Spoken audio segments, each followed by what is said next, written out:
yeah, you're going to pay the least, but you're also buying the car with more than likely the most abuse. All right, Dad. We've got two sponsors for today's video. Can you please address them so that we can then get into the content? Sponsor number one, find the best car price. And where are you going to go to find that best car price? At findthebestcarprice.com/insider, where Jeff and his team have aggregated all of the manufacturer and customer incentives in one place, so it makes it easier for you to find the best car price at findthebestcarprice.com/insider. And if that doesn't work for you, then go to yourautoadvocate.com and check out our market price report and our coming soon, soon to be seen, our BE browser extension. Our bachelor's in engineering. Yes. You'll be getting our BE, our browser extension, because who doesn't want to extend their browser, where you can have my pretty face giving you help when it's time to shop for that new car and truck. You're the man. All right, let's hop Not into really. it. You can see my. That was pathetic, by the way. I liked it. It was good. It was authentic. You can see my screen, right, Dad? I'm afraid I can. Yes. All right, so we're going to be talking about today the best places to buy a used car. If you're not familiar, my dad and I... Woo!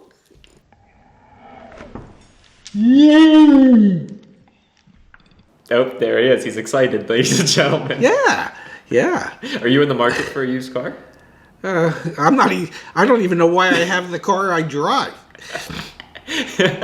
So our good friends at Iseecars.com, they put out awesome research. They just came out with this best places to buy a used car report, and it compares, and we're going to work our way down, the pricing variance essentially from the different retailers that you can purchase used car from. So they break it into three categories: rental car, directly from rental car companies, traditional dealerships, and online players like Carvana, Vroom, Shift.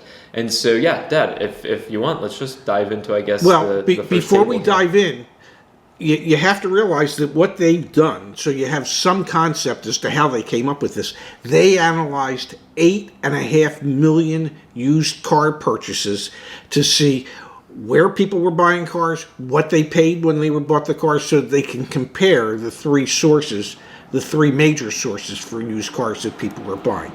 8.5 million transactions. So to suggest that there might be some validity to this would be an understatement.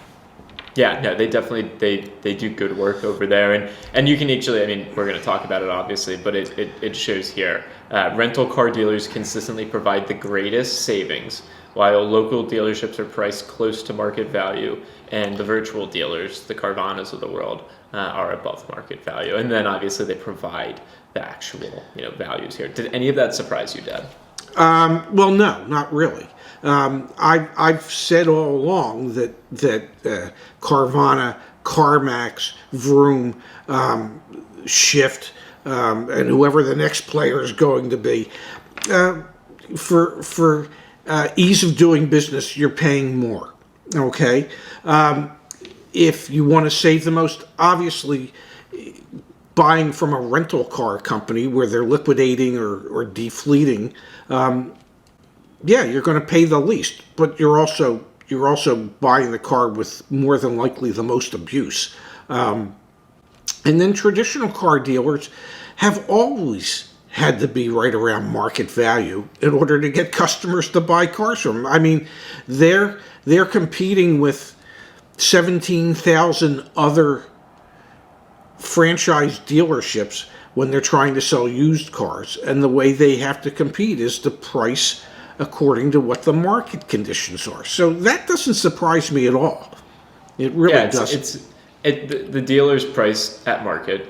The rental car companies undercut market because they're selling inferior product, in all honesty. I know they have in the Iseecars report some commentary that, well, it's because they buy in bulk and so they can sell their cars for less, and it's because they're in financial hardship so they can sell their cars for less right now. I don't agree with either of those personally. I think they sell their cars for less because they're worth less. They're less desirable.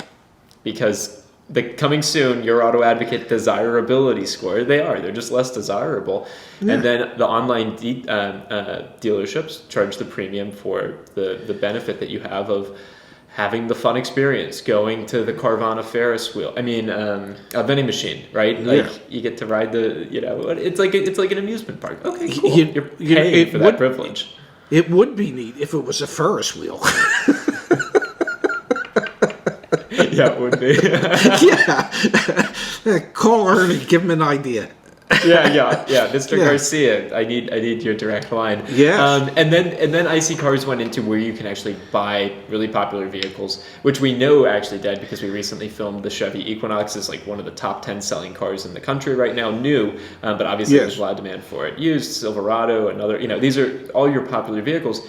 Iseecars put out the variants for those vehicles at these 3 different types of dealers, which I think is super interesting.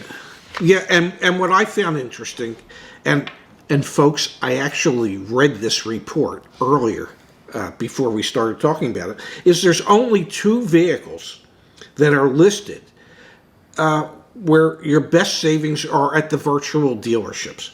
One is a Ford Escape, and the other was the Hyundai Tucson. Those are the only 2 out of about 30 or 25, whatever it is, 25 that you're better off getting from a Carvana or someone like that. The bulk were at the rental car dealerships, and I think there were 10 that were listed for local dealerships. So 10 and 2 is 12. So 13 would have been at rental car dealerships, and 10 were at local dealerships. So you're pretty much guaranteed that if you're buying from Carvana or Vroom, you're paying too much. You're paying more than you would if you were to do it local, or if you were to go to your rental car dealerships and buy it. But you're saying you don't care.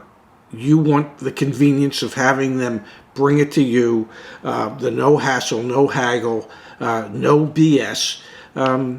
You want that experience, and you're willing to pay for it. Now, if I may digress for 1 second, Zach, what surprises me, especially with the virtual dealerships, is why more customers don't embrace the negotiation-free selling stores that are out there for new car dealers. And they are out there where they base the pricing on what market conditions are for their new cars at the moment, and the price is the price. And are you paying a little more? Yes. Do you have to go through all the BS to get the price? No. Is there a lot of selling going on? Not really. Is there pressure? No. The price is the price. And a lot of the comments we get are about how dealerships make it difficult for customers, and they just hit people with BS fees, and they're just looking to take advantage of customers. And when customers have the option of going to dealerships that don't do that, they complain, well, the price is a little too high. It's a little high. It's not a lot high. It's probably no higher than what Carvana and Vroom are doing.